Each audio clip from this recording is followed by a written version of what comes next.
Today we're going to highlight bananas with Kyle's banana cream dessert. It's a very simple, easy, and flexible recipe, perfect for children to make, and we're going to start right now by roasting our banana. Hey, it's Kyle from Kyle's Creations, here to make simple and healthy recipes for everyday living. If you're new now and you love to get creative with cooking, hit that subscribe button right now and let's get started.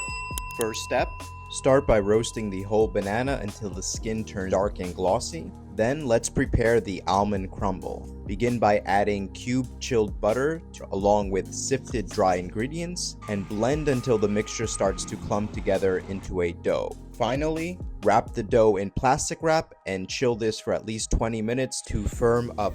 Right over here, we have some ingredients I just want to quickly highlight with some wonderful ground ginger. Almond flour is going to be used for a nice crunchy crumble topping. To make things even more fun, you can add your favorite cookie blend. So this happens to be a cocoa and cashew cream cookie. It's actually one of my favorites as another crunchy topping. And we have some wonderful thyme here. Has that light lemony flavor, so it goes well with desserts. We're also going to add some wonderful lime zest. And now you're going to take your banana and it's going to go in the oven at 300 degrees for about 30 minutes. So just check on it soon. We're actually looking for it to be dark brown to dark black, but don't worry, just because it's black doesn't mean the inside is going to be black. It's just going to be a slight roasted flavor, the same you would be if you were cooking down a mashed banana. Also to note, I did wash the banana skin. You want to make sure that you wash it. So right now we're going to start with the crumble. So first, I'm going to add all the flours together. I'm going to strain all-purpose flours. Almond flour is going in. Touch of salt, half of the ground ginger, and half of the ground cinnamon. And of course, I'm going to add the shredded coconut at the end. I'm not going to be able to sift that because it's too coarse. Next, sift and mix all the dry ingredients together. Before I forget, we're going to add some wonderful thyme to this. And if you guys want to know any more information about the ingredients or the spices that I use, please click my WebMD links in the description box below. All right, now we're going to head to my food processor here.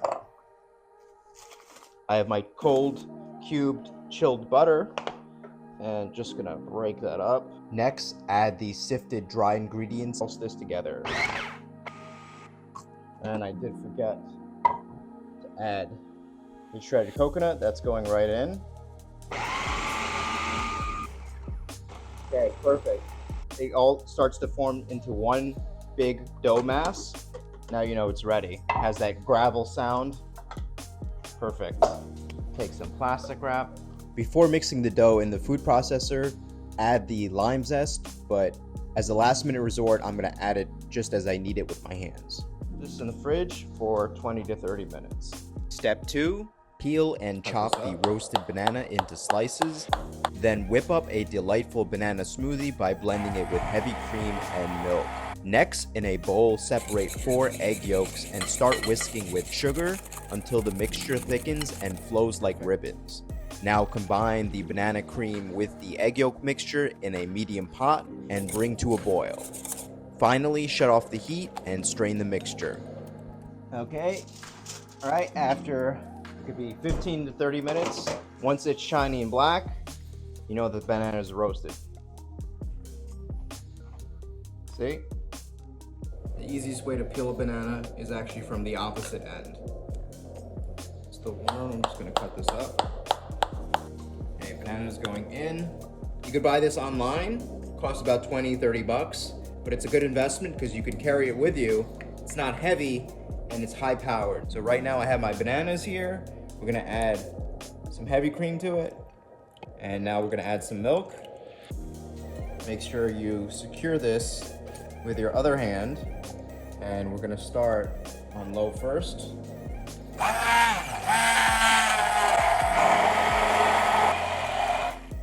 Simple banana cream. It hasn't thickened yet because we haven't added the custard part. So next, to kick things off with the custard, we have the egg yolks here with the whole eggs in there. And the easiest way to separate out is once you break the whole eggs into one bowl, we're gonna separate out one yolk at a time.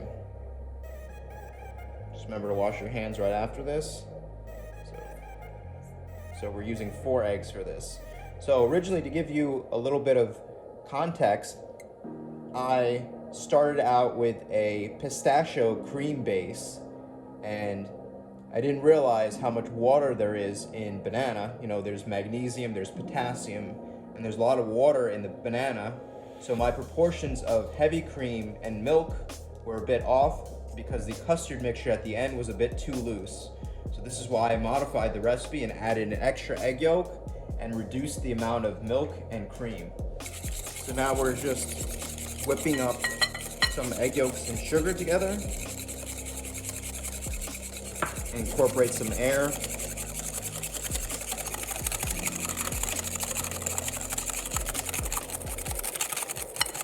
Perfect. All right, now we're gonna add in the cornstarch, but we're gonna sift it so there's no lumps.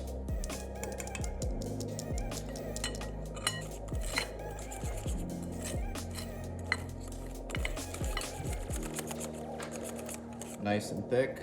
Warming spices, ground cinnamon, and the ground ginger.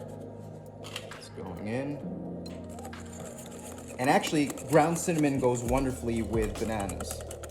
So, same reason how chocolate and bananas go well together, cinnamon has that same effect. Okay, now we're going in with the banana cream. Look how thick that is. And look at that color too, it has like an almost gray roasted color. Next, pour the banana custard into your pot. And we're gonna bring this medium-low heat. Maybe 3 to 4 minutes, and then you can already see that the liquid has evaporated. It hasn't quite come to a boil yet. All right, it's starting to boil. I'm gonna shut that off. Move it over. You gotta work quickly. So I'm just gonna pass this through a sieve. Just quickly run this through. All right.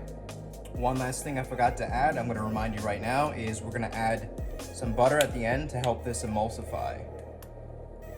So it's still perfectly hot. The butter is gonna melt pretty quickly.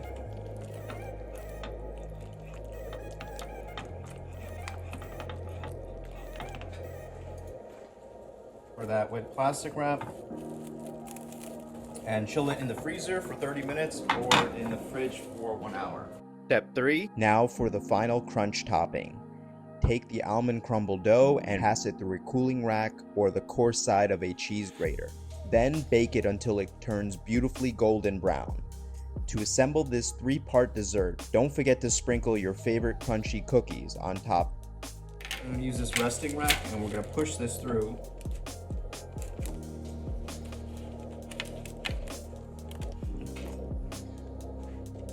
And I actually like a little bit of variation here. Now this is going in my oven, 325 degrees Fahrenheit for about 15 to 17 minutes. Here I have my almond crumble. It's nice and golden. And just let that cool for a few minutes. All right, now we're gonna assemble the dessert. So you can use this as a filling for pies.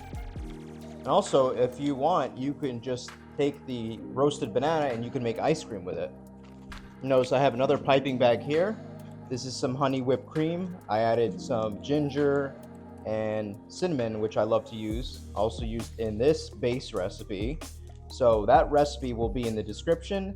And also a lot of my recipes actually use honey whipped cream now. It's actually lighter and I think it's more flavorful than just regular whipped cream. So usually you want to use your thumb as an indicator for how wide you want this to be. So we're gonna go like that. And same for this one. The width of your thumb. Now the fun part, take your favorite cookies. Have you ever been to an ice cream place where they crush up toppings, similar to what we're doing right now, and make them into bite-sized pieces? Now we have our 2 dessert ramekins right here.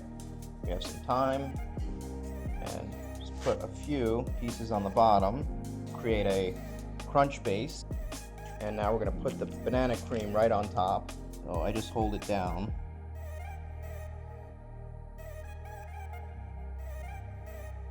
Now we're gonna add the whipped cream on top.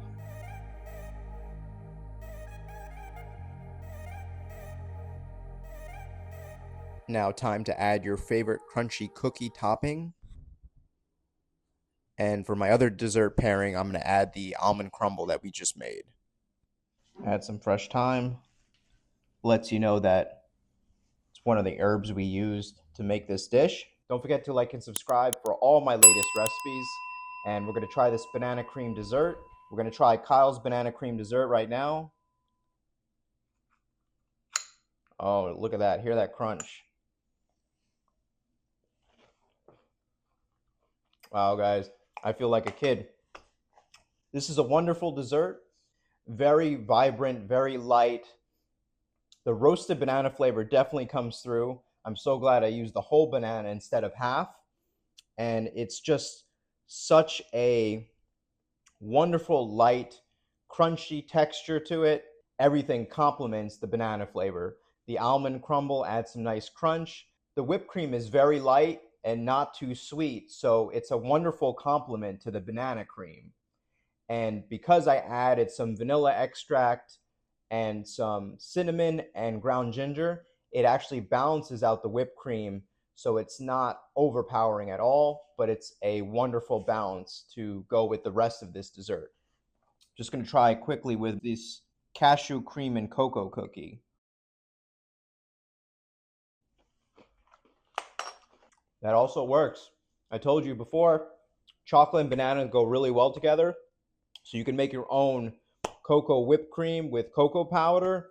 You can use chocolate chip cookies. You could use any cookie or dessert or a crunchy dessert that you like as a topping. And this reminds me of a couple other dishes I'd like to plug right now. One being a banana bread that's very simple, very easy to make. The second dish I'd like to plug reminds me of this crunchy flavor from the almond, but this one's a little bit different. It's actually a sesame cookie with apricot jam. So I'm actually excited about that one. It's a multi-purpose base cookie recipe that you can use with any sort of fruit filling that you'd like. Easy to make, wonderful to have, and I hope you guys enjoy both of those videos and stay tuned for my next episode. Take care.